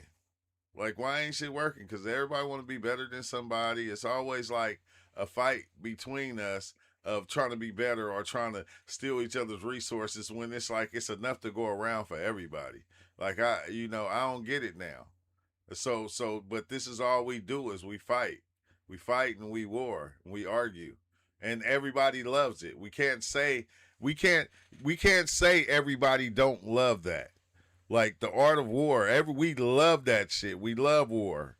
We love argument. We love this the part, like the negative part of life is something that we're just fixated on. It's like, we love that shit. Like if it's, remember on Boondocks, Stink Meaner? Remember Stink Meaner when he went out by the water and he seen the rainbow and the dolphin? Hopped out of the water and did a little dive back into the water. What did Stink Meaner say when he seen the rainbow and seen the beautiful life out there in the ocean? He said, "This is some bullshit." That's us. That's what it seemed like we are. Like we don't like to be on no kumbaya. We like people is not kumbaya in life. People have to be arguing. People have to be going back and forth. It's got to be something. And if it's not no bullshit going on, it means it feels like nothing's happening. If everybody's just happy and just doing their thing, it feels like nothing, like something is wrong. like if we all was happy and going about life in a happy way, it'll feel like something is wrong. Like it'll be like Ricky Bobby Daddy and shit. You feel me? When they went to the restaurant and they sat down to eat, and he was like, even he was like, man, I can't do this shit. Hey, what the fuck? Like, yeah, talking about sitting down and eating and having a nice dinner. This some bullshit. Walked up out that motherfucker. He went off on the waitress and all that, got kicked up out the damn Denny's or whatever. But it seems like that's what we've been into, like that bullshit, bro. And like, I don't get it though. I don't get it, because everybody want everybody to be doing good would be a lie, even saying that. You feel me? Like we want our people and the people around us to be doing cool, and then it's like fuck everybody else, because really they ain't in the circumference of our circle. So if everybody outside is doing bad, we don't give a fuck. You feel me? We go about life like nothing is wrong. And it's weird because us like on the bottom that's getting ran by presidents and, you know, all these politicians and shit, like we letting them do the control of us, to where, like I said, when times happen, like we the ones going to war. You see, they just did the little draft thing to where what it say all the way up until 41. You feel me? I'm like going like 41. I'm like, bro, who is controlling this? It's like they picking us to go and fight wars and to do all this shit. And, you know, I don't know, maybe it's a good thing, but maybe it's not. Because it's like, when we gonna get to the point to where it's like, hey, man, why the fuck is we even still making missiles? Why is we still creating things to kill each other? That's our biggest thing, is making something that can destroy a lot of people at one time. That's our thing. Let me create this. I'm going to create an atom bomb. You feel me? I'm going to create something that if we drop, it's going to destroy a whole race. It's going to take them all out. Matter of fact, fuck a bow and arrow. You feel me? Doing like this, I'm going to make one that shoot automatically. And then, okay, that automatically one is good, but now let's make something out of gunpowder that shoot bullets, and that'll kill you. Like, war is just a part of our nature. It's like we can't get that shit out of our system. We can't be a people that just love everybody. Like, and this is all people. This is all people. Because this let you know, when we claim countries, like, right? When we claim countries, each one of these countries is be warring with each other, fighting with each other. When we claim a country, we already picking a whole identity. And when we choose that identity, it's already saying, I'm this because I don't like them over there. And then you start running with that. Now you don't like China. Like, you know, my boy, Big Chill from Canada. You know, it's like all Canadians don't like China. It's like, what the fuck? Like, you know, we like this, but this is what we do. And we born into it and we accept it and we run with it and we just believe it. And that becomes our life. Our life basically becomes a life of hatred, a life of destruction. And we okay with that. It's like, when are we as a people, all people, not just me and the people I feel like, no, when are we as a people gonna sit down and go, bro, I'm done with all this shit. I'm tired. You know how much energy it takes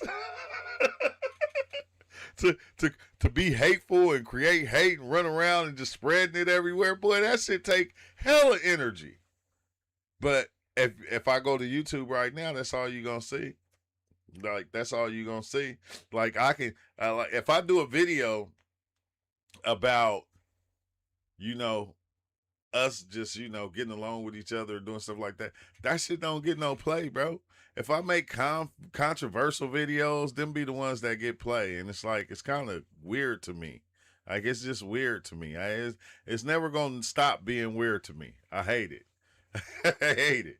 It's like, but one day, you feel me? And that's going to be a time when none of us going to be here. When this shit get right, which I don't think it is, because we don't compare ourselves to animals, insects, and nature. But I say, for us to stop funking with each other, all nature going to have to stop funking. Like all nature. Hyenas gonna have to stop fighting lions. Baboons gonna have to stop fighting chimpanzees. Everybody's gonna have look, ants gonna have to stop colonizing other ants. Trees, weeds gonna have to stop killing plants. You feel me? And trees and shit like that. We're gonna the whole thing system gonna have to switch up. If not, it's gonna always be the same. This is what it's gonna be to the end. This is it. This is life. This is what it's gonna be. And it's like, look at us as people. And I always gotta go and you gotta look at everything else though. You can't just look at the people and say this is what the people need to do. You need to look at whole reality. Like the whole infrastructure of everything and how it works. Like you can't just look at people and say, well, people do this, people act like this. You gotta look at the animals too. These motherfuckers doing the same thing. The insects doing the same thing. Everything is doing the same thing. It's the running with this pattern of things. Let's see. Let's see. Oh dang. Oh yeah. Hold on. I gotta go. But thank y'all for watching. I don't know what the next video gonna be, but yeah, this shit is crazy, bro. And I'm not saying that all Black Americans or FBAs are Indian, but a lot of us, I guarantee you, have some part of Indian heritage in our family. And then I'm just seeing when you go back, you seeing that the names have been changed. Why? I don't know. I just know that it happened, and you can see it for yourself. It don't take a rocket scientist to go back and see these changes and see what they actually did. Why they did it, we know why they did it. They did it in order so we wouldn't grow or we wouldn't become what we already gonna become, because we gonna make it either way it go. It's not gonna even matter what they do in order to stop Black people or Indians or from whoever growing. It's it's just what it is, bro. This shit is great. I don't even be knowing what to say at the end. It's just like, what the hell? Like, get to finding out history was a lie. And then I'm gonna tell you what's crazy is you can't take a lot of stuff and go and tell your elders a lot of stuff that you found out and that you seen, because it seems like when you do that, they still stuck to the code. They stuck to the program that they was already programmed with. So it's like, even when you saying it, you can even show it to them, and it's still like, nah, it don't matter. I'm gonna still follow this right here. That's what you kind of start to see also. It's like a lot of people is just, they already programmed, and that's the program that they gonna stick with until the end of their days, which is okay. But I'm just saying, just me looking deeper. This is it. This is it. I don't know. But I thank y'all for watching and being patient with the video and just being here. Make sure you hit that like button on your way out.